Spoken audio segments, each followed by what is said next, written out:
ఇదో సూర్యాపేట జిల్లా కోదాడలో young India merit scholarship పంపిణీ కార్యక్రమం నిర్వహించారు. కత్రం చారిటబుల్ ఫౌండేషన్ ఆధ్వర్యంలో నిర్వహించిన ఈ కార్యక్రమంలో మాజీ సిబిఐ జాయింట్ డైరెక్టర్ వివి లక్ష్మీనారాయణ పాల్గొన్నారు. ఈ సందర్భంగా 10వ తరగతిలో ప్రతిభ కనబరిచిన 39 మంది ప్రభుత్వ పాఠశాల విద్యార్థులకు 4.20 లక్షల విలువైన స్కాలర్షిప్ చెక్కులను అందజేశారు. అనంతరం మాట్లాడుతూ నీట్ ప్రశ్నాపత్రాల లీకేజీ ఘటనపై సిబిఐతో సమగ్ర దర్యాప్తు జరిపించి బాధ్యులపై కఠిన చర్యలు తీసుకోవాలని కోరారు. విద్యార్థుల భవిష్యత్తుకు పరీక్షల పారదర్శకత, విశ్వసనీయత అత్యంత కీలకమని పేర్కొన్నారు. కానండి, అది మీకోసం కాకపోయినా కానీ మీ తల్లిదండ్రుల కళలైనా నెరవేర్చే వరకు మీరు ఎట్టి పరిస్థితుల్లో ఈ గంజాయి బెట్టింగ్ ఇప్పుడు బాగా చూస్తున్నాం.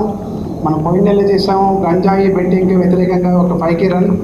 మీరు ఎవరు కూడా గంజాయి బెట్టింగ్ అనే దానికి వెళ్ళకుండా ఓన్లీ చదువు ఒకటే చదివి ప్రయోజకులు కావాలనేది మీరు మనసులో ఉంచుకోవాల్సిందో చెప్తూ, నేను ఎట్లయితే నా తల్లిదండ్రులు వాళ్ళని ఖచ్చితంగా ఈ సమాజంలో ఒక ఉన్నతమైన స్థానంలో ఉంచాలని మళ్ళీ చెప్తాను. నేను నా కోసం చదవలేదండి, నేను ఓన్లీ నా తల్లిదండ్రుల కోసమే చదివాను.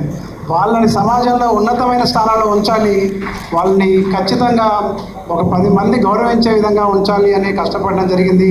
ఈరోజు జేడి లక్ష్మీనారాయణ గారు వంటి పెద్దవాళ్ళు, ఐపీఎస్ అనేది అంత ఈజీ కాదు.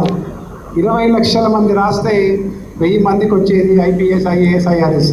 వారి పక్కన నేను కూర్చొని ఇలా నాకు మాట్లాడగలిగేదానికి వర్షాకాలం ప్రారంభమై